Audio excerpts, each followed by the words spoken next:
안녕하세요. 한국 마이크로소프트에서 빅데이터 분석 플랫폼을 담당하고 있는 이남근이라고 합니다. 감사합니다.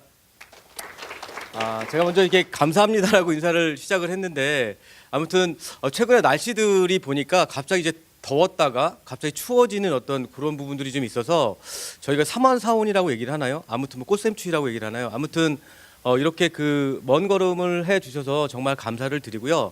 오늘 제가 한 40분 정도 가량 빅데이터에 관련돼 있는 특히 또 제조업에서 어떻게 빅데이터를 구현을 할 수 있을까? 뭐 이런 부분들을 가지고 한번 말씀을 드려볼까 합니다. 사실은 빅데이터라고 하는 정의 부분들이 저희가 갑자기 나타난 어떤 개념들보다는 과거부터 지금까지의 데이터들 중에서 또는 분석적인 부분들이 가미가 되면서 어떻게 조금 더 어드밴스하게 어떻게 조금 더 고도화할 수 있는가에 대한 얘기들을 조금 더 해보는 게 맞지 않나라는 생각이 듭니다. 그래서 제가 오늘 준비한 첫 번째 슬라이드를 보면 최근에 이렇게 보면 애플이 자동차를 만들겠다라고 이렇게 선언을 했고요. 그 다음에 구글도 무인 자동차를 만들겠다라고 선언을 하고 시장에 선포를 하였습니다.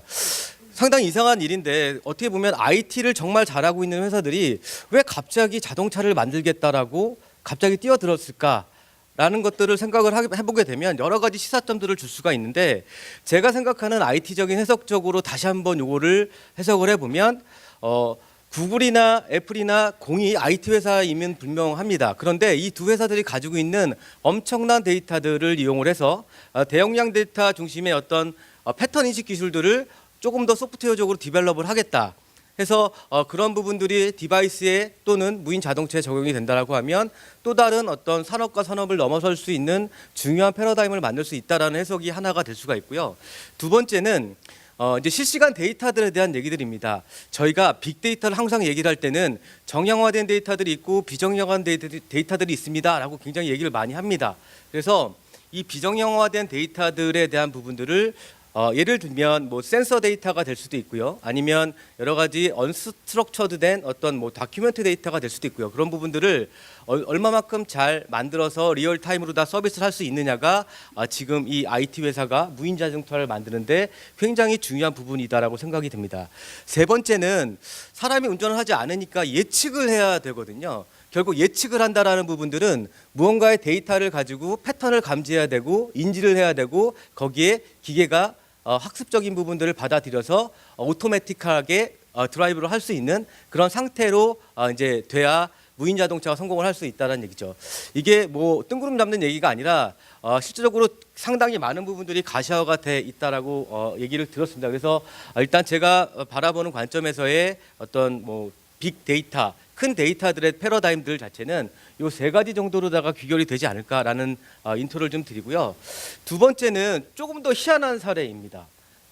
제가 이제 제목을 이케아로 가버린 주말 고객이라고 얘기를 들었는데 이 얘기가 어떻게 나온 것들이냐면 에버랜드가 가장 컴핏으로 생각하는 데가 여기 뭐 롯데월드도 아니고 뭐 기타의 어떤 놀이공원 시설이 아니라 이케아라는 것들이죠. 그래서 그 이유를 왜 그런지를 곰곰이 살펴보니까 주말에 이제 어떤 뭐 놀이문화나 쓰임새를 갖고 있는 고객들이 사실은 에버랜드를 가던 어떤 그런 고객들이 이케아로 이제 간다라는 것들이죠. 그래서 실질적으로다가 에버랜드 입장에서 보면 이거는 뭐 롯데월드나 기타 등등의 어떤 놀이시설이 우리의 컴핏 환경이 아니라 이제는 우리랑 전혀 다른 어떤 업무를 하고 있는 내 고객을 가지고 있는 비즈니스들이 나의 컴핏 환경이 됐다라는 부분들이죠. 그래서 이런 어떤 비즈니스 모델을 두 개를 놓고 보면 이런 세 개가 밀접하게 이제 매치가 되는 것들을 볼 수가 있습니다. 첫 번째는 제한된 주말 고객들을 에버랜드도 타겟팅을 하고 있고 이케아도 타겟팅을 하고 있습니다. 그래서 어떻게 하면 이 고객 세그멘테이션에 의해서 이 고객들을 모객을 하고 불러들여서 돈을 쓰게 만들 것인가 라는 부분들이 첫 번째 핵심적인 포인트가 될 수 있을 것 같고요. 두 번째는 비슷한 비즈니스 창출 모델을 가지고 있습니다. 이케아를 가보신 분은 아시겠지만 굉장히 이렇게 미로처럼 찾아서 뭔가의 물건을 또 파트를 사서 그러니까 그런 어떤 경험 자체가 되게 어드벤처라는 것들이죠. 그래서 에버랜드가 가지고 있는 어떤 기본적인 사상, 비즈니스 창출의 모델들이 고스란히 어떤 상이 동등하게 이제 먹혀 간다라는 부분들이죠. 세 번째는 경험 중심의 패턴, 그런 어떤 어드벤처의 어떤 상황 속에서 물건을 살 수 있는 구매 요건들을 만들거나 아니면 크로스 셀링을 할 수 있는 구매 요건을 만드는 것들이 이 두 회사가 가지고 있는 가장 큰 비즈니스 모델 중에 하나라고 생각을 합니다. 그렇게 이렇게 앞에 이제 그 첫 번째 사례랑 두 번째 사례를 보면 저희들이 어떤 부분들을 이제 좀 생각을 해봐야 되냐면요. 이제는 더 이상 그 데이터가 비즈니스의 새로운 원재료가 되고 있다는 부분들이 상당히 중요한 부분들 중에 하나입니다. 앞에 보셨듯이 IT 회사가 자동차를 만든다라고 하고, 그러면 현대자동차나 기아자동차는 어떤 컴핏이 뭐 예를 들어서 비사나 뭐 이런 외국의 아주 유수한 브랜드가 아닌 구글이나 뭐 이런 부분들이 조금 더 컴핏 환경이 되는 부분들이고요. 그다음에 뒤에 보시는 이케아나 아니면 에버랜드들도 어떤 고유의 사업 영역, 비즈니스 영역을 넘어서는 다른 어떤 컴핏 환경 자체가 존재를 한다라는 부분들이죠. 그래서 우리가 지금 가지고 있는 데이터들, 과거의 데이터들 또는 새롭게 받아들여야 될 데이터들에 대한 무궁무진한 어떤 분석들 자체가 비즈니스의 새로운 한계를 넘어설 수 있는 어떤 중요한 분석의 패턴들 그리고 비즈니스의 그로스를 할 수 있는 부분들을 가지고 있다라고 말씀을 드릴 수가 있습니다. 그래서 여러분들이 어떤 제조 기반의 여러 가지 어떤 디벨롭을 해야 되는 숙명적인 어떤 사상들을 가지고 생각들을 가지고 계시지만 이 세 가지의 관점들은 상당히 중요한 부분이다라고 생각이 됩니다. 첫 번째는 우리가 지금 분석을 한다라는 관점에서 보면 과거 데이터를 분석을 하는 거거든요. 예측을 하기 위해서는 새로운 데이터들을 조금 더 받아들일 수 있는 환경이나 준비가 되지 않으면 예측이라는 것들은 할 수가 없습니다. 과거 분석으로 끝나는 부분들이 있기 때문에 그런 예측적인 부분들을 어떤 숨겨진 데이터들을 통해서 조금 더 발견을 하고 패턴을 예측할 수 있는가라는 예측적인 부분들이 하나의 포커스가 될 수가 있고요. 두 번째는 그런 어떤 그 예측적인 모델들을 만들기 위해서 우리가 새로운 어떤 인사이트를 가져야 된다, 통찰력을 가져야 된다는 얘기를 합니다. 그래서 정말 돈을 잘 버는 사람들은 데이터를 보고 해석하는 통찰력이 다른 사람들과 틀리다라는 것들이죠. 제가 오늘 이 쭉 얘기를 케이스 스터디를 하면서 다변량 분석 뭐 이런 얘기 되게 많이 할 거거든요. 뒤에는. 왜냐하면 우리 제조 산업에서의 숙명적으로 우리가 해야 되는 일들 중에 하나가 어떤 것들이 있냐면 수율에 대한 관리들, 품질에 대한 관리들, 분량에 대한 관리들, 이 세 가지에 의해서 어떤 우리가 가지고 있는 ROI에 대한 얘기들을 하고요. 그다음에 가격에 대한 얘기들을 하고요. 여러 가지가 이 세 가지의 어떤 패턴에 의해서 묶여져 있기 때문에 숙명적으로 제조 산업에서 가장 중요한 빅데이터의 어떤 매트리얼이 되는 것들은 제조, 품질, 수율, 요 분량, 뭐 이런 어떤 연관관계에 의해서의 어떤 인사이트를 가지시고 분석에 대한 생각들, IT에 대한 거버넌스를 가지시는 게 맞다라고 생각이 듭니다. 그래서 제가 요 세 가지 정도를 인트로로 좀 요약을 드렸습니다. 사실 제가 이 앞에서 말씀드린 요약 세 가지가 빅데이터의 전부라고 생각이 듭니다. 그럼에도 불구하고 이렇게 끝나면 허무하겠죠. 그래서 세 가지 정도를 제가 좀 말씀을 드리려고 합니다. 첫 번째는 우리 빅데이터가 이렇게 뭐 여러 가지 얘기들을 하고 있지만 실질적으로 어떻게 발전이 되어 가고 있고 어떤 부분들을 받아들여서 조금 더 고도화를 하고 있는지에 대한 부분들, 제가 사전에 말씀드린 빅데이터는 새롭게 빡 나타난 것이 아니라 기존에 있는 거에 어떤 거를 더할 건가에 대한 생각들을 하는 거라고 제가 말씀을 드렸습니다. 그래서 어떻게 발전 동향을 가지고 있는지 말씀을 드릴 거고요. 그다음에 그런 것들을 잘 받아들이려면 어떤 뭔가 물건을 담을 수 있는 통이 필요한데 그 통에 대한 부분들이 어떤 것들이 준비가 되었을 때 가장 효율적으로 효과적으로다가 분석을 할 수 있는지 그 부분들에 대해서 말씀을 드리고요. 세 번째가 제일 중요합니다. 그러니까 돌아가셔서 그러면 우리 회사의 빅데이터는 어떻게 시작을 할까? 이남근이라는 사람이 품질과 수율과 뭐 고장률과 이런 부분들을 중요하다라고 얘기를 했고 빅데이터에 적용을 해야 된다라고 얘기를 했는데 그런 부분들을 어떻게 스타트를 할까? 그런 부분들을 조금 더 디테일하게 고민을 하시면 좋은 오늘 세미나 결과가 되지 않을까 생각이 듭니다.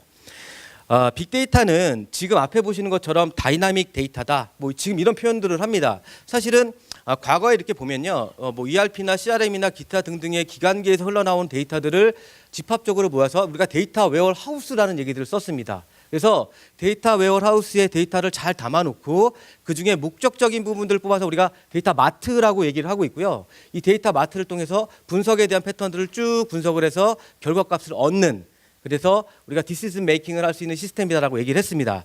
최근에는 중요한 부분들이 제가 이제 반정형, 그다음에 비정형 이런 말들을 했었는데 그런 반정형이나 비정형이 된 애들들을 정형 데이터랑 어떻게 컴바인을 시켜서 우리가 분석적인 사고를 가질까 이런 것들이 상당히 중요한 부분들입니다. 그리고 그런 부분들을 어떻게 하면 리얼타임으로다가 내가 즉각적인 반응을 가지고 업무에 적용을 해서 효과적인 의사결정을 할 수 있을까가 중요한 지금 시대의 제조업에서의 관건이라고 생각이 됩니다. 그래서 최근에는 다이나믹 데이터다라는 얘기를 많이 쓰고요. 그다음에 데이터 레이크라는 말을 상당히 많이 씁니다. 이 데이터 레이크는 데이터들이 모여있는 호수와 같은 것들이라고 얘기를 하는데 호수 속에 어떤 게 사는지 잘 모르시죠. 대부분 그냥 뭐 물고기 뭐 종류가 살거나 아니면 뭐 그런데 사실 무궁무진함을 뜻하는 것들입니다. 그래서 레이크라는 표현 자체가 굉장히 일반화되게 써져 있고요. 그러니까 빅데이터에 대해 얘기를 하면서 데이터 레이크에 있는 무궁무진한 데이터들을 어떻게 조합을 해서 분석을 해서 업무에 적용을 할 것인가 이런 어떤 아이디어한 부분들이 조금 더 중요한 부분이라고 생각이 듭니다. 그래서 이렇게 보니까 그러면 제조업에서는 어떤 데이터들을 조금 더 받아들였을 때 과거의 데이터 대비 조금 더 효율적인, 효과적인 분석을 할 수 있을까에 대한 얘기들을 지금 앞에 보시는 장표에서 하고 있는데요.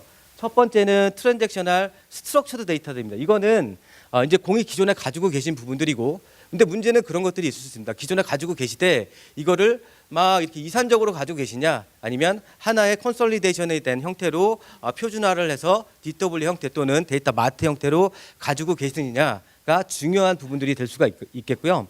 두 번째는 클릭 스트림에 대한 얘기들입니다.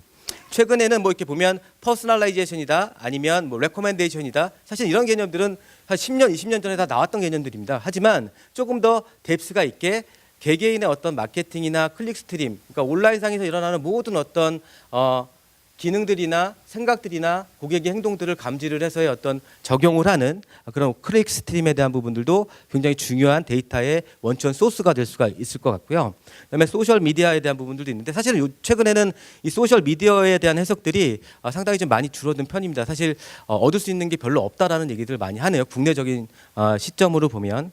그리고 이제 네 번째가 디지털 미디어에 대한 부분들입니다. 그래서 각각 지금 비즈니스에 대한 채널들이 예를 들면 파트너가 될 수도 있고요. 아니면 SCM에서 나오는 어떤 센서 데이터가 될 수도 있고요. 아니면 B2B 환경이 될 수도 있고요. 아니면 B2C 환경이 될 수도 있고요. 그래서 그런 어떤 디지털 미디어 또는 각각의 채널에서 쏟아지는 데이터들을 어떻게 잘 모을까, 이런 부분들이 굉장히 그 제조 산업에서는 중요한 부분들이고요.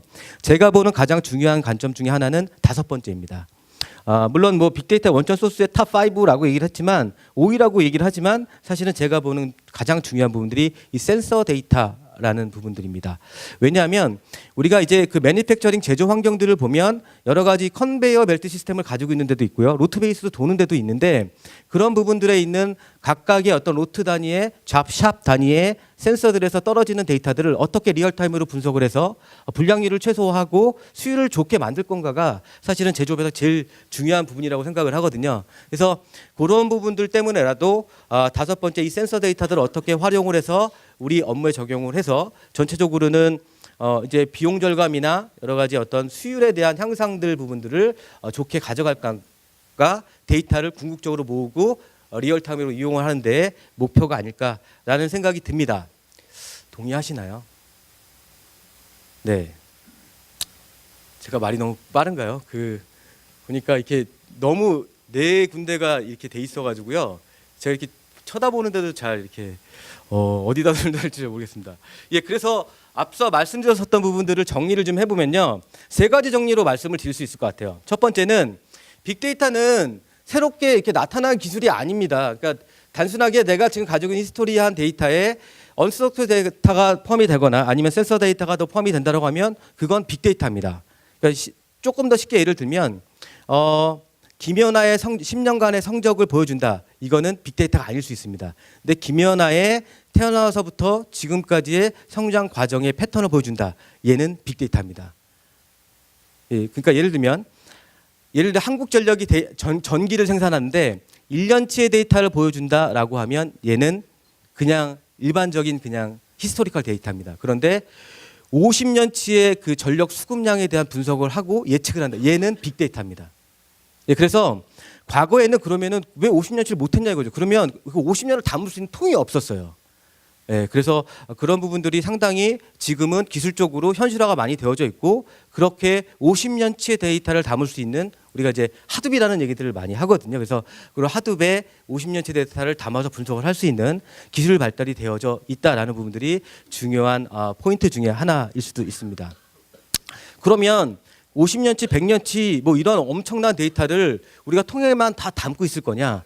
사실은 기업이 가질 수 있는 어떤 데이터의 연한들은 3년짜리도 있고 7년짜리도 있고 뭐 이렇게 나눠질 수가 있는데요. 그런 부분들을 적절하게 아카이빙도 하고 테스트를 사용을 하거나 아니면 디제스터 리커버리라고 하는 DR로다가 옮기거나 그런 부분들도 분명히 필요한 부분들이 있을 텐데 그런 부분들이 이 전반적으로는 클라우딩 기술과의 어떤 컴바인이 얼마만큼 잘 이루어지는 인프라를 가지고 있느냐가 빅데이터의 가장 기본적으로 시작을 해야 되는 부분이라고 생각을 합니다. 오른쪽에 보시는 기업 경영적인 측면으로 보면요, 어떤 뭐 경영 중심 체제들이 어떤 분석 기반의 의사결정 시스템으로 가는 것들은 공공연하게 너무 많이 알고 계신 부분들이고요. 그다음에 앞서 말씀드렸었던 히스토리가 아니라 이제 예측을 계속 하자라는 거죠. 예측을 하고 아마 그런 얘기들 굉장히 많이 들으셨겠죠. 그러니까 야 다음 달 매출액이 얼마나 될 것 같아. 그러면은 보통 어떤 분석을 하시냐면 동년 동기 대비 분석을 하거든요. 그건 예측이 아니거든요. 그러니까 예측을 하려면 최소한 그 다음 달에 있는 또는 유가나 아니면 뭐 제조라고 하면 유가나 아니면 뭐 여러 가지의 인덱스들을 가미를 해서 이 정도가 될 겁니다. 하지만 이 정도 갭이 그러면 조금 더 예측적인 모델들이 나이스해진다라고 해석을 할 수가 있을 것 같습니다. 그래서 빅데이터의 활용 방안들은 이 정도까지가 기업적인 측면이나 IT 측면의 얘기들이 있을 것 같고요. 엔터프라이즈 플랫폼을 하기 위한 빅데이터 구축 전략에 대해서 좀 말씀을 드리겠습니다. 그러면 이렇게 된 데이터들을 어떻게 이제 해야 될 건가에 대한 얘기들을 구체적으로 좀 들어보면요. 첫 번째는 모델링을 하는 것들이 가장 중요합니다. 그래서 어떤 모델을 적용을 해서 어떤 시나리오로 어떤 분석을 할 건가. 예를 들면 내가 어떤 우리 MES 시스템의 FDC의 불량률을 조사를 할 건데 어떤 인자가 어떤 결과에 어떤 영향을 주는지 이렇게 이제 그런 시나리오를 잡으신다라고 하면 가장 어떤 이상적인 모델링을 할 수 있고 현실적인 모델링이라고 생각이 듭니다. 두 번째는 그러면 FDC에서 우리가 불량률을 예를 들어서 온도가 불량에 발생하는 가장 중요한 요인이야라고 알아냈다라고 하면 걔를 어떻게 설계를 하고 업무에 반영을 해서 어느 정도의 수치가 들어왔었을 때 공장을 스톱을 시키거나 아니면 다른 물질로 바꾸거나 이렇게 할 건가에 대한 얘기들이죠. 그래서 그런 어떤 서비스에 대한 부분들. 세 번째로가 플랫폼에 대한 얘기들입니다. 그래서 정형화된 데이터들, 비정형화된 데이터들을 잘 받아들일 수 있는 정확한, 명확한 통들이 필요하고요. 그 통들에 의해서 그걸 인프라라고 이제 얘기를 하죠. 그래서 인프라의 서비스의 모델이 올라가면 전체적으로 빅데이터를 할 수 있는 기본적인 구축 전략 셋이 됩니다. 그래서 그러한 부분들이 잘 만들어지면 IT 가버넌스에 의해서 이렇게 유기적으로 잘 돌아갈 수 있는 그런 어떤 구축 전략이다라고 말씀을 드릴 수가 있습니다. 여기 보시면 그 뭐 빅데이터 뭐 플랫폼에서 하드 플러스 BI 플러스 BW, DB 이런 얘기들 같이 많이 하거든요. 그래서 핵심적인 부분들은 우리가 빅데이터라고 하는 부분들이 비정형 데이터를 받아들일 수 있느냐 없느냐에 대한 그런 부분들을 같이 얘기를 하고 있습니다. 비단 비정형 데이터를 받아들이지 않아도 걔는 빅데이터 중에 하나일 수도 있습니다. 네, 그 빅데이터에 대한 활용 시나리오를 조금 이렇게 말씀드리도록 하겠습니다. 우리가 여기 앞에 보시는 부분들은요, 공이 다 알고 계신 부분들일 수도 있습니다. 예를 들면 행동에 대한 어떤 비헤이브를 분석을 해서 고객 이탈을 방지를 한다. 이런 온라인 사이트에서 상당히 많이 팽배해진 얘기들이고요. 그다음에 사회 미디어를 분석을 해서 뭐 이런 부분들을 예를 들어 부정 투표를 얼마만큼 할 건가 했는지 말았는지에 대한 그런 부분들을 할 수도 있고 그래서 전체적으로 활용 시나리오대로 보게 되면 우리 제조업에서는 부정 적발이라고 하는 어떤 부분들 클릭 스트림이나 아니면 그런 부분들에 대한 데이터 마이닝 같은 기법들이 좀 어울린다라고 생각을 하고 있고요. 그다음에 인과관계 분석 상당히 중요한 부분들입니다. 그래서 뭐 여러 가지 어떤 센서 데이터들이나 로그 데이터를 통해서 분석을 해서 불량률을 찾아내고 불량 인자를 찾아내고 품질을 높이고 수율을 좋게 하는 그런 부분들이 조금 더 이 연관관계 분석과 맞아 떨어진다라고 생각이 듭니다. 그래서 오늘 머릿속에 넣고 가셔야 될 부분들은 연관관계 분석, 그다음에 다변량 분석을 통해서 품질, 수율 뭐 이런 부분들을 높일 수 있는 분석적인 관점에 대한 사고를 가져가시면 좋을 거라는 생각이 듭니다.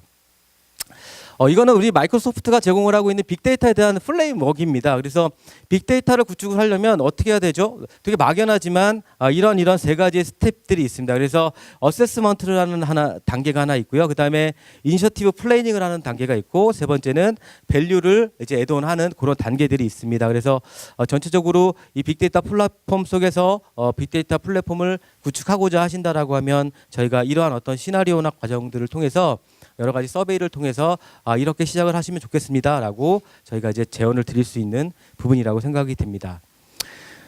조금 더 이제 그 IT 아키텍처적으로 얘기를 해보면요, 우리가 크게 이제 엔터프라이즈 아키텍처의 이 네모난 박스들 중에 보면 비즈니스 분석 영역이 있고, 비정형 데이터 영역이 있고, 정형 데이터 영역, 크게 이 세 가지 영역들로 나누어집니다. 결국 이 비정형 데이터와 정형 데이터가 합쳐지고, 이 합쳐진 것들에 대한 비즈니스 분석 영역들이 정의가 되게 되는데, 이 비즈니스에 대한 영역들을 보게 되면 우리가 쉽게 알고 있는 BI, 그러니까 비즈니스 인텔리전스에 대한 얘기들, 그다음에 분석에 대한 얘기들, 리포트에 대한 얘기들이 이제 여러분들이 쉽게 접목을 하시는 부분들이고요. 이건 마이크로소프트가 이제 파워 BI나 BI 툴, 엑셀 BI를 통해서 여러분들이 쉽게 이제 접근하실 수 있는, 비주얼라이제이션 할 수 있는 측면들이 있습니다. 요 지금 제가 요거는 같이 오픈하고 말씀을 드릴게요.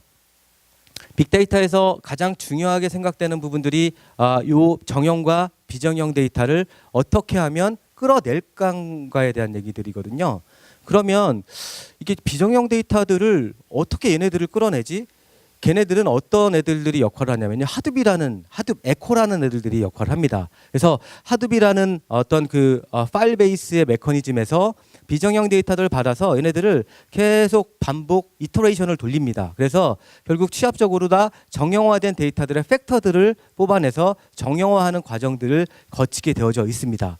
그러면 지금 정형화된 데이터들이 어차피 데이터베이스 안에 들어가 있는 거니까요. 그러니까 비정형화한 데이터들을 어떻게 그럼 두 개를 뽑아서 같이 제가 과거 데이터 대비 분석을 할 건가에 대한 얘기들이죠. 그래서 저희 마이크로소프트가 가지고 있는 가장 좋은 기능 중에 하나가 이 폴리베이스라고 하는 기능들입니다. 저희가 가지고 있는 가장 독보적인 기술들 중에 하나이고요. 이 폴리베이스를 통해서 비정형화된 데이터들, 그다음에 정형화된 데이터들을 한 번에 끌어내서 분석을 할 수 있는 기본적인 기능들을 가지고 있다. 그래서 저희가 제공할 수 있는 이 마이크로소프트 어널리틱 플랫폼 서비스라고는 APS라고 얘기를 합니다. 또는 패럴럴 데이터 웨어하우스라고 얘기를 하고 있는 이 어플라이언스 제품에서 이런 폴리베이스 기능들을 통해서 이제 하드베에 있는 데이터를 곧바로 끌을 수 있는 그런 기본적인 폴리베이스라고 하는 그 커넥터의 펑션들을 제공을 하고 있습니다.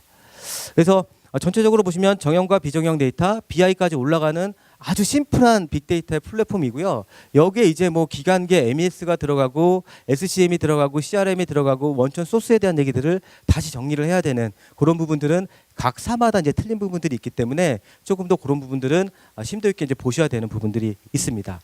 조금 더 말씀을 드리면 이 폴리베이스를 중심으로다가 저희가 패럴럴 데이터 웨어하우스 PDW라고 하는 저희 어널리틱 데이터 웨어하우스 플랫폼 시스템 안에 이제 분석적인 부분들에 대한 데이터의 컨설리데이션, 센트럴라이제이션을 다 하게 돼 있습니다. 그래서 이런 부분들이 하드과의 퍼펙트한 연계가 되고 있고요. 전체적으로는 클라우드에 이제 아카이빙을 하거나 이제 백업을 하거나 아니면 DR로 올라가는 퍼펙트한 어떤 아키텍처링을 가지고 있기 때문에 조금 더 효율적으로 스케일 아웃도 할 수 있고요. 그다음에 사용할 수 있는 원가 절감을 할 수 있는 포인트가 있다라고 생각이 듭니다.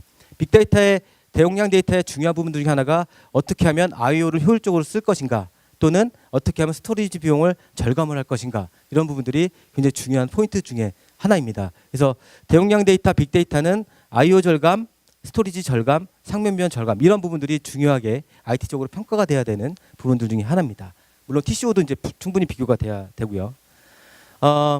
앞에 보여드렸었던 어떤 그 어플라이언스를 통해서 우리가 엄청난 데이터를 다 받아들일 수 있는 6팹타까지 받아들일 수 있다, 뭐 이런 얘기를 제가 말씀을 드렸고, 그러면 앞에서 빅데이터에 대한 시나리오에 대한 얘기들을 굉장히 많이 했는데, 그러면 그 시나리오는 내가 혼자서 어떻게 잡아? 이렇게 생각을 하실 수 있는데, 그런 시나리오들에 대한 부분들은 조금 더 하드 메코나 아니면 저희 마이크로소프트가 가지고 있는 월드와이드한 어떤 네트워크를 통해서 케이스 스터디나 실제로 제조업의 어떤 부분들을 분석을 하면 조금 더 효율적이더라, 이런 부분들을 하면 조금 더 ROI가 좋더라라는 부분들을 말씀드릴 수 있는 월드와이드 조직들의 얘기들입니다. 그래서 한국에서는 저를 컨택을 하시면 제가 이 고객사에 맞는 여러 가지 부분들을 이제 컨설팅이라고 그러면 또 이렇게 막 거창하게 막 그게 아니라 이렇게 제가 조언을 드리고 저희랑 마이크로소프트와 같이 갈 수 있는 여러 가지 방안들을 제시를 해 드리도록 하겠습니다. 지금부터는 이제 데이터를 실제적으로다가 그러면 빅데이터의 제조업에서 적용된 사례들에 대해서 조금 말씀을 드리려고 합니다. 그래서 앞에는 조금 더 트렌드한 얘기들도 있었고요. 그런데 지금부터는 조금 더 제조 품질이나 생산성, 데이터 통합의 어떤 중심적인 얘기들을 조금 더 말씀을 드리려고 합니다. 우리가 현업에서 느끼는 어떤 페인 포인트들을 제가 몇 장을 좀 정리를 했는데 그 중에 하나가 지금 보시는 요 부분들입니다. 분석을 해야 되는 상황에서 열심히 분석을 사실은 하지만 그 분석이 맞는지 틀리는지는 분석자도 모르는 경우들이 상당히 많이 있습니다. 그 첫 번째 이유가 뭐냐면 데이터가 통합이 되지 않았기 때문에. 예를 들면 마스터 데이터가 틀렸을 때 어떤 일들이 생기냐면 SCM에서는 우리가 예를 들어서 뭐 H자동차의 핸들 A를 코드값을 A002를 쓰는데 CRM에서는 코드값을 다른 걸 써요. 그러면 두 개에 대한 분석을 하게 되면 서로 각자 틀린 분석과 어떤 수요 예측에 대한 부분들이 나옵니다. 그래서 우리가 마스터 데이터를 통합을 해야 된다, 공통된 마스터를 써야 된다라는 얘기를 하는 이유들이 우리가 데이터 웨어하우스를 만들고 데이터 마트를 만들어서 표준화를 하는 작업들 중에 하나입니다. 그래서 이런 어떤 잘못된 의사결정이나 데이터의 부정확성 또 부정확한 어떤 보고 자료에 의해서 잘못된 의사결정이 최근에는 정말 의사결정 하나 잘못하면 회사 하나 가는 거는 순식간입니다. 그래서 이렇게 앞에 서두에서 보였었던 부분들이 상당히 중요한 전 메시지라고 생각을 합니다. 그래서 제조업이 예를 들면 IT 서비스보다 진출할 수도 있고 아니면 IT 서비스가 제조로 진출할 수도 있고 여러 가지 다방면의 어떤 사업 기획성 그런 어떤 디시즌을 할 때는 이 대량의 데이터에 대한 부분들이 정확하게 의사결정을 할 수 있는 어떤 시스템이 갖추어져 있어야 된다라는 부분들이고요. 일상 다반사적으로 굉장히 일어나는 부분들이고 실적으로 서베이를 해보니 한 83% 정도가 문제가 있었다 뭐 이런 얘기들을 합니다. 그래서 그런 경우도 굉장히 많으시죠. 제출하고 나 보니까 자 이거 아니었었는데 나만 알고 있는 비밀들 뭐 그런 거 많으시죠. 그래서 그런 부분들이 사실은 명확한 어떤 시스템적이 아니라 손에 의해서 만들어지는 리포트에 의하다 보니까 다 틀리다라는 것들이죠. 그래서 나만 만들 수 있는 리포트들이 더 이상 존재하면 안 됩니다. 그래서 이 시스템 기반의 디시전 메이킹 시스템들이 만들어져야 됩니다. 그래서 여러분들은 굉장히 공감이 가실 거라고 생각을 하고 있고요. 두 번째로 보면 앞에도 제가 뭐 분량에 대한 얘기들도 했고요. 생산성에 대한 얘기도 했고 그다음에 데이터 통합에 대한 얘기도 했습니다. 그래서 첫 번째를 보시면 저희가 제조업에서 이렇게 보면 식스 시그마도 하고요. 뭐 여러 가지 뭐 이렇게도 하고 ISO 인증도 받고 매뉴얼대로 규율대로 열심히 되게 하지만 사실 분량률이 그렇게 그닥 줄어들 수도 있겠지만 분량률이 그냥 그렇습니다. 그 이유를 곰곰이 생각을 해보면 정말로 고장이 잘 나거나 분량이 잘 나는 이유에 대해서 분석을 하고 있느냐 이거죠. 왜냐하면 실제로 우리가 받아들일 수 있는 데이터를 가지고 분석을 하게 되면 뻔한 결과값을 나오는데 예를 들면 온도는 계속 변화하지 않습니까? 그러니까 온도를 넣었을 때 얘가 뭐 이상 고장이 발생을 할 확률이 많더라. 그건 온도가 문제인 거죠. 온도가 연관관계가 있는 거죠. 그래서 그런 부분들이 조금 더 어드밴스하게 고도화가 될 수 있는 부분들이 아닐까라는 생각이 듭니다. 그래서 숙명적으로 우리가 분량 분석이나 품질에 대한 부분들을 높이는 부분들이 첫 번째 제조산업에서 가져야 될 숙명적인 과제고요. 두 번째는 생산성과 비용 절감입니다. 그러니까 비용 절감, 생산성 뭐 이런 부분들은 너무나 이렇게 많이 들으셔가지고 그래서 어떤 뭐 데이터 기반의 의사결정 시스템을 만들었었을 때 어떤 업무의 효율화가 된다. 그다음에 뭐 워런티 및 유지 비용이 감소가 된다. TCO가 절감이 된다. 이런 여러 가지에 대한 부분들이 있겠지만 사실 좀 맞다고 생각이 듭니다. 그래서 얼마만큼 고장 진단을 잘하고 품질 관리를 잘하는지에 따라서 우리 회사가 만들어낼 수 있는 수율 자체들이 좋아지기 때문에 그런 부분들은 곧 이익과 직접적으로 연관이 돼 있다고 생각이 됩니다. 그래서 중요한 패턴이라고 생각을 하고 있고요. 세 번째는 서로 다른 데이터. 제가 이제 그 CRM 데이터랑 뭐 SCM 데이터의 서로 다른 핸들 값들 말씀드렸잖아요. 그런 부분들이 데이터가 통합이 되지 않으면 서로 다른 디시전을 할 수 있는 그다음에 재고량이나 여러 가지 어떤 비용적인 측면에서도 로스가 생길 수 있는 확률이 많아지기 때문에 데이터에 대한 통합들은 여전히 굉장히 중요한 IT 과제 중에 하나입니다. 그래서 우리가 매니팩처링에서는 MDW라고 얘기를 많이 하지 않습니까? 그래서 MDW를 잘 만들어 놓고 거기에 어느 정도의 어떤 밸류들을 더 더할지를 고민을 하시는 것들이 중요한 빅데이터의 사고라고 생각이 듭니다. 요거는 저희가 이제 그 구축을 했었던 L화학의 어떤 품질 분석의 사례인데요. 어떤 얘기들을 하고 싶었냐면 L화학은요. 어떤 것들 하냐면 말이 좀 꼬였습니다. 제가 갑자기 오픈하는 바람에. 그래서 기초화학 물질에 대한 제조를 하고 있습니다. 그리고 자꾸 이제 불량이 나는데 그 불량에 대한 유발 인자가 뭔지를 정말 규명을 좀 하고 싶었고요. 그다음에 전사 관점의 분석 체계가 좀 필요하다라는 어떤 세 가지의 어떤 페인 포인트를 가지고 이제 적용을 한 과정들입니다.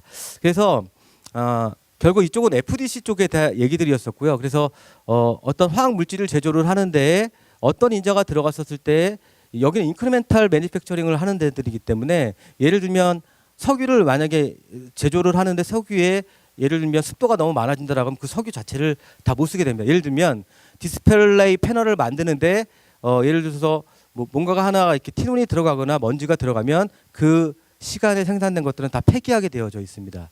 그러면 예를 들면 그게 얼마만큼 빠르게 발견을 하느냐, 프로텍션을 하느냐에 따라서 그래서 몇십억 원의 어떤 비용 자체를 세이브를 할 수 있는 수율이 좋아질 수 있는 그런 부분들이 있기 때문에 굉장히 중요한 불량 요인을 발견하는 미션을 가지고 있었다라는 것들이죠. 그래서 이런 부분들을 빅데이터를 통해서 이제 해결을 했었던 불량 유발 인자를 패턴을 발견했었던 부분입니다. 그래서 글라스의 버블 원인을 발견을 했고요. 카보네이트 황반 현상을 규명을 했고 토너 원료의 품질 영향도에 대한 수치화를 하였다.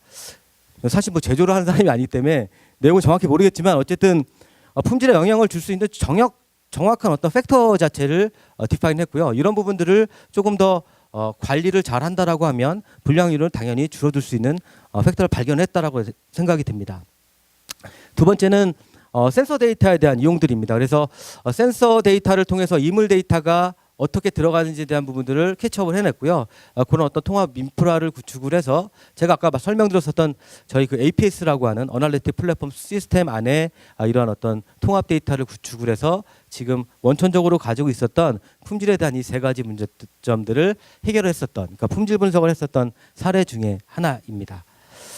다음 장을 좀 보시면요. 요거는 그 AMD에 대한 생산성 향상에 대한 부분들입니다. 그 AMD가 어떤 일들을 하냐면요. 여기는 그 CPU를 만드는 회사들입니다. 그런데 이 CPU 하나를 만드는데 그 라이프 사이클 자체를 바꾸기도 상당히 힘들 뿐더러 칩셋 하나를 만드는 공정 자체를 변경하는데 제가 알기로 3조 정도가 든다라고 알고 있습니다. 그래서 이 공정 하나를 바꾸려면 데이터들이 어마어마한 데이터들에 대한 경험치들을 모아서 여러 가지 그 요인들을 밝혀서 공장을 옵티마이즈하고 거기에 대한 칩셋을 만들어내는 과정들을 거칩니다. 그래서 최근에 그런 얘기 되게 많이 하죠. 소프트웨어는 엄청 발달했는데 하드웨어는 그걸 못 따라가는 패턴들이 상당히 많이 있습니다. 그래서 과거에 생산이 됐던 뭐 리스크 칩, 시스크 칩 여전히 스틸 뭐 공공연하게 잘 쓰고 있고요. 잘 돌아간다라고 얘기하고 있지만 사실 하드웨어는 못 따라가고 있는 현실입니다.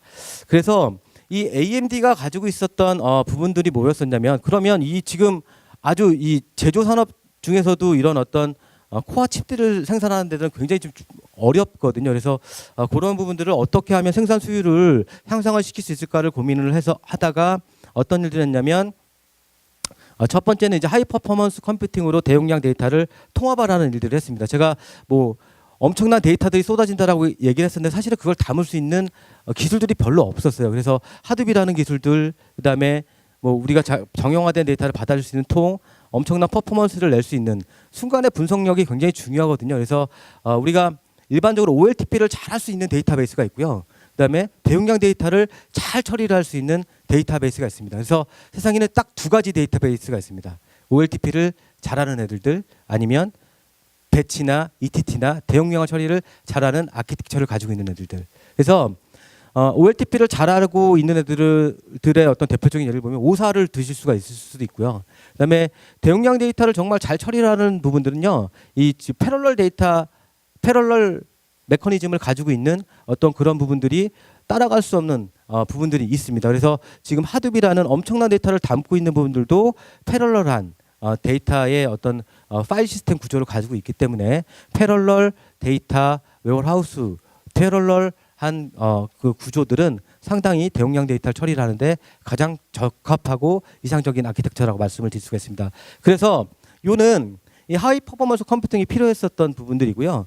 그다음에 정형 뭐 분류 작업으로 DW 로드에 대한 데이터를 50% 절감했다. 왜냐? 하이 퍼포먼스 컴퓨팅을 쓰기 때문에 어쨌든 50%에 대한 어떤 I/O에 대한 비용들을 절감을 했었다라는 것들이 사실은 저희가 IT에서 계산하는 코스트 값 중에 하나이고요. 그다음에 세 번째는 비주얼라이제이션에 대한 부분들입니다. 그래서 저희가 통합을 정말 잘해 놓고도 비주얼 따로 뭐 통합 따로 이렇게 되게 되면 되게 이산적인 상황들이 많이 있기 때문에 손으로 하는 수작업, 나만 하는 리포트들은 더 이상 존재하면 안 됩니다. 그래서 통합을 잘 해 놓으시고 그다음에 분석까지도 일어나되게 할 수 있는 부분들이 상당히 중요한 부분들이고요. 저희 엑셀 되게 익숙하시잖아요. 그래서 뭐 예를 들어서 뭐 다른 뭐 이렇게 BI 솔루션들 뭐 배워야 되고 뭐 이렇게 되게 복잡합니다. 근데 엑셀은 늘 쓰시던 아주 프렌들리한 환경이시기 때문에 조금 더 이런 대용량에 대한 부분들을 쉽고 빠르게 이제 접하실 수가 있다라는 분석적인 관점이 있습니다. 그래서 두 번째 시나리오를 말씀을 드렸고요.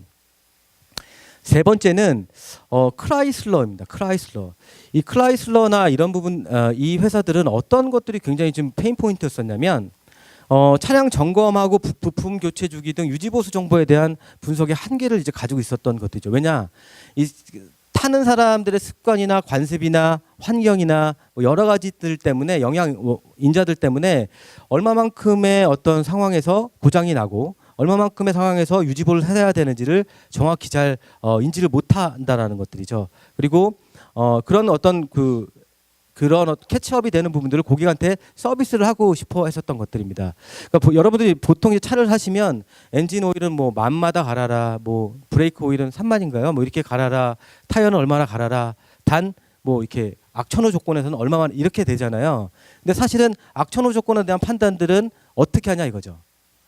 그냥 눈으로 봐서 아니면 뭐 갈 때가 됐는데 이렇게 해서 이제 가는 패턴들이 있는데 그런 부분들이 예를 들어서 부품 교체 주기나 아니면 그 사람의 어떤 습관이나 여러 가지 어떤 센서 데이터들을 가지고 분석을 한다라고 하면 조금 더 퀄리티 있는 고급 서비스를 제공을 할 수도 있고 자동차를 숙명적으로 만들어야 되는 그러니까 주기에 의해서 어떤 새로운 신차를 만들었을 때도 그런 여러 가지 환경적인 부분들을 반영을 해서 조금 더 저희 인간공학적이라고 얘기를 하죠. 그래서 그 휴먼 팩터, 뭐 에거노믹스한 스타일의 조금 더 고객한테 서비스나 컴포터블한 차를 만들 수 있다. 뭐 이런 관점이 될 수 있을 것 있습니다. 그래서 데이터에 대한 통합 고도화를 이제 클라이슬러가 해결을 했었던 부분들입니다. 요거는 그 세 번째 지금부터는 이제 어떤 케이스에 대한 얘기들을 조금 더 실질적으로 해볼까 합니다. 사실 이렇게 바깥에 이제 부스를 보시면 저희 그 EC 마이너가 와서 이제 그 데모 부스도 만들어 놓으셨는데요. EC 마이너랑 저희랑 같이 이제 같이 준비를 했었던 내용들이고요. 그래서 이 세 가지 케이스 스터디를 잠깐 동안 말씀을 드리도록 하겠습니다. 첫 번째 고장에 대한 예측 부분들입니다. 그래서 이 고정에 대한 예측을 하기 위해서는 어떤 것들을 해야 되냐? 다별량 분석을 해야 된다고 합니다. 그런데 다별량 분석이요, 사실은 되게 쉬운 얘기들이 아닙니다. 다별량 분석을 조금 더 쉽게 말씀을 드리면 우리가 이제 커릴레이션 모델이라고 얘기를 하고 리그레이션 모델이라고도 합니다. 그런데 리그레이션 모델들은 어떤 요인들이 들어갔었을 때 얘네들이 어떤 의미를 갖는지에 대한 수정값에 대한 얘기들이거든요. 예, 그래서 리그레이션에 대한 부분들을 하는데, 그러니까 어떤 인자들을 얘네들한테 막 넣어서 어떤 결과가 나왔을 때 얘네들은 뭐 의미가 있다 없다에 대한 판별을 하기 때문에, 이상이 있다 없다에 대한 판별을 하기 때문에 지금 여기 보시는 것처럼 폴트에 대한 부분들을 펌프 교체 시기들을 이제 알아낼 수 있는 부분들이고요. 그다음에 이 폴트에 대한 시점들을 알아내서 그런 부분들을 이제 리플레이스를 할 수 있는 그런 상황들을 가져갔다라는 것들이죠. 이게 되게 쉬워 보이긴 하는데 아무튼 이렇게 사전에 우리가 크리티컬한 어떤 컨베이어 벨트, 매니팩처링 시스템에서 고장을 예측할 수 있다는 것들은 생산성과 직결되기도 하고요. 그다음에 그날의 어떤 수급, 수율에 대한 굉장히 중요한 부분들이고 나머지 SCM이나 기타 등등과 연계가 되어 있기 때문에 이 고장 예측에 대한 부분들은 굉장히 중요한 부분들이고 특히나 센서 데이터들 그다음에 아주 중요한 어떤 우리 제조의 머신들한테 쏟아지는 데이터들을 통해서 이 고장 예측을 한다라는 부분들은 굉장히 중요한 아이디어고 중요한 시스템이라고 생각이 듭니다. 그래서 이러한 부분들을 빅데이터를 통해서 아주 쉽게 고장 예측을 할 수 있다라는 부분들을 이렇게 그래서 이제 결과적으로 보면 진공 펌프 7시간 전에 폴트에 대한 시점을 예측을 할 수 있는 부분들입니다. 그래서 이렇게 분석을 해서 얻어지는 이점들이 뭐냐면요. 그 조기 진단을 해서 생산 비용이 감소가 된다. 이거 어그리하시죠? 그죠? 그다음에 두 번째는 설비 이상 발생 사례를 정보화를 통해서 수명이 예측이 된다. 언제 죽을지를 아는 거예요. 그래서 동의하시죠? 수명 예측을 하는 것도 굉장히 중요한 부분들입니다. 그리고 세 번째는 이러한 부분들이 모델링이 자동 수행이 돼서 주요 부품들만이라도 또는 크리티컬하게 멈추면 안 되는 진짜 하이 어벨러블리티를 반드시 지켜야 되는 시스템들에 대한 이런 어떤 예측 부분들은 굉장히 중요한 부분들이라고 생각합니다. 그래서 이러한 부분들도 아이디어하게 귀사에서 만약에 적용을 하신다라고 하면 저희가 이제 가이드를 드릴 수 있는 부분들이 있고요. 두 번째는 공정 최적화에 대한 부분들입니다. 그래서 제가 이제 수율이라는 얘기들을 굉장히 많이 이렇게 반복적으로 많이 썼고요. 여전히 그 어떤 뭐 얼마만큼의 인풋 대비 아웃풋이 나올 건지에 대한 부분들은 숙명적으로 제조가 가지고 있는 숙제이기 때문에 수율에 대한 분석들은 어떤 식이 됐든 그게 손이 됐든 기계화가 됐든 자동화가 됐든 데이터가 됐든 뭐가 됐든 어떤 감각적으로다가는 알고 있어야 되는 공장의 어떤 숙제라고 생각을 합니다. 그래서 이 매니팩처링 관련돼서는 이 수율 분석 시스템들은 어떤 형태로든 가지고 계실 거고요. 그런 부분들이 조금 더 고급스럽게 분석이 될 수 있도록 이런 다별량 통계 기법들을 통해서 제가 앞에 말씀드렸었던 어떤 영향도를 줄 수 있는 인자들을 뽑아내는 건가. 그래서 수율에 영향을 주는 인자들을 뽑아내는 그런 역할들을 분석적인 역할들을 합니다. 그래서 이런 부분들을 통해서 이제 잘 엔지니어 뭐 데이터 마이닝 분석 능력도 향상시키고 이렇게 했었던 부분들입니다. 세 번째는 S사의 사례인데 여기는 GMS에 대한 얘기들입니다. 그래서 생산성 향상을 통해서 이익을 증대한다. 이게 늘 뭐 매니팩처링에서 얘기하는 얘기들이고요. 그래서 이런 것들이죠. 인력 대비 설비에 대한 영향력에 대한 규명을 해야 된다. 사실 이런 부분들이 뭐 설비하고 인력이랑은 사실 뭐 이렇게 별로 관련이 없어 보이는데 사실 이렇게 보면 숙련공과 비숙련공에 대해서 저희들이 그 공정을 짤 때 보면 그 여유를 주는 게 틀립니다. 그래서 비숙련공은 예를 들면 뭐 1.1을 주고요. 숙련공은 뭐 2를 주고 뭐 이런 어떤 그 마일스톤들을 가져가고요. 그러니까 저희가 이제 예를 들면 옵티마이제이션을 하는 과정들 중에 보면 공정 최적화라는 과정 중에 보면 그런 여유율에 대한 숙련공과 비숙련공의 차이를 두기도 합니다. 그래서 여기서는 생산량과 분량률에 미치는 어떤 인력과 설비들, 그러니까 설비 노후화에 대한 부분들, 인력에 대한 숙련에 대한 부분들, 그런 부분들에 대한 원인들을 규명을 해서 조금 더 생산량과 기타 수율에 대한 부분들을 현격하게 이제 증가시킬 수 있었던 그런 부분들의 분량률, 생산성 향상에 대한 부분들, 그런 부분들을 찾아냈었던 일들입니다.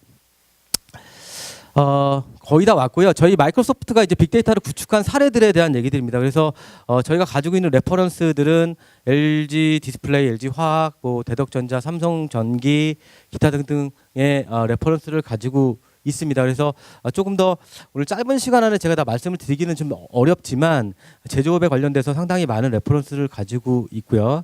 국내에 구축된 사례 조금 더 디테일한 내용들입니다. 이건 다 이제 고객께서 오픈하는 것들에도 허락을 하신 것들이기 때문에요. 그래서 LG 디스플레이나 LG 화학, 그다음에 삼성 전기 같은 데는 수율 분석 관련돼 있는 부분들에 또 제조 분석에 관련돼 있는 부분들에 저희가 지금 포커스를 좀 해서 굉장히 APS 제가 말씀드렸던 어널리틱 플랫폼 시스템과 잘 분석적인 부분들을 만들어냈었던 결과들입니다. 이건 해외 사례이고요. 그래서 하이테크나 금융, 유통 뭐 여러 가지의 케이스 사례입니다. 마지막으로 제가 서머리를 좀 드리고 오늘 좀 마무리를 할까 합니다.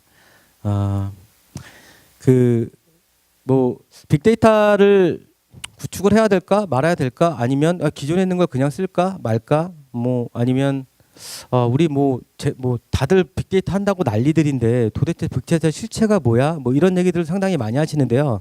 사실은 누누이 제가 반복적으로 말씀을 드리지만 빅데이터는 이미 여러분이 가지고 계신 데이터들이고 그 여러분이 가지고 계신 데이터들을 어떻게 활용할 거냐에 대한 문제들입니다. 그리고 이산집합적인 데이터들을 어떻게 게더링을 하고 모아서 조금 더 세부적으로다가 비즈니스들과 엮어서의 결과값을 내고 활용을 할 건가에 대한 부분들이 상당히 중요한 부분들입니다. 그래서 제가 생각하는 어떤 그 이상적인 빅데이터를 하기 위한 어떤 조건들은요. 앞에 보시는 그 큰 로드맵과 같습니다. 그러니까 우리가 큰 데이터들, 빅데이터를 얘기할 때 정형 데이터들, 비정형 데이터들 두 개를 엮어야 된다라고 말씀을 드렸었고 그 엮는 과정들 중에 보면 저희가 이제 폴리베이스라고 하는 기능들을 통해서 클라우드 환경으로도 연결이 되는 그런 어떤 그림들을 가지고 있고 마이크로소프트는 사실 엔드투엔드를 제공을 하는 벤더입니다.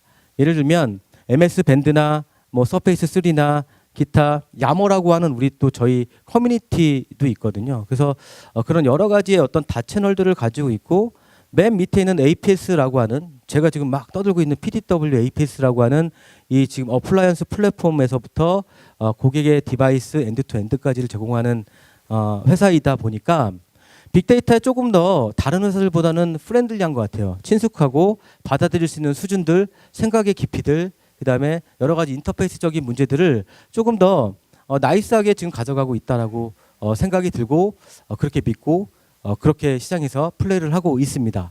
그래서 APS를 중심으로 애저 그다음에 여러 가지 부분들을 통해서 여러분들이 원하시는 데이터들을 잘 게더링을 해서 분석을 하는 부분들이 여러분들의 어떤 회사의 경쟁력을 높이시는 가장 중요한 생각이라고 들고요. 오늘 가시면서 4가지 정도만 딱 가지고 가셨으면 좋을 것 같습니다. 첫 번째는 생산 품질 분석 고도화를 위한 데이터에 대한 통합을 해야 된다. 비단 통합을 하기 위해서는 정형화된 데이터들, 비정형화된 데이터들, 반정형화된 데이터들을 잘 담을 수 있는 인프라에 대한 부분들이 준비가 되어야 된다가 첫 번째 제가 드릴 수 있는 메시지입니다. 두 번째는 정형 데이터와 반정형 데이터를 통합하여 지원할 수 있는 하이브리드 모델이 필요하다. 왜냐하면 비정형 데이터나 반정형 데이터들을 언제 가공을 해서 그거를 정형 데이터로 해서 분석을 하겠냐 이거죠.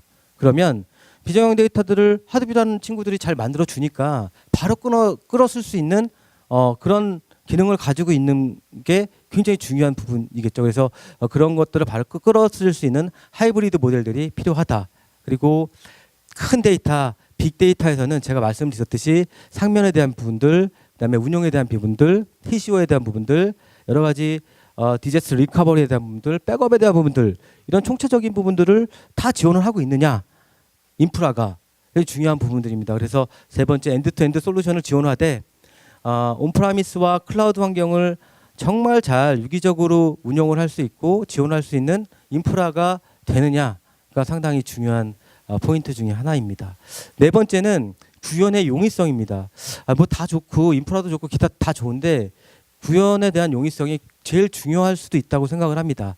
친숙한 엑셀을 통해서 대용량 데이터를 시적으로 빠르고 쉽게 분석할 수 있는 부분들이 굉장히 조금 더 분석에 대한 효율을 높일 수도 있고 나만이 가지고 있는 나만이 알고 있는 비밀들을 조금 더 없앨 수 있는 중요한 포인트가 되지 않을까라는 생각이 듭니다. 네, 오늘 이 4가지로 제가 이렇게 마무리를 좀 드렸고요. 그래서 오늘 그 좋은 세션이 정말 되셨으면 좋을 것 같고요. 저는 마이크로소프트에서 그 빅데이터 어널리시스 플랫폼을 담당하고 있는 이남근 부장이었습니다. 그래서 앞으로 저희 마이크로소프트가 가는 빅데이터에 대한 방향성, 그다음에 여러분들 고객사에 정말 필요한 빅데이터를 구축할 수 있는 벤더가 될 수 있도록 열심히 노력을 하도록 하겠습니다. 오늘 조심해서 돌아가시고요. 좋은 하루 되시기 바랍니다. 고맙습니다.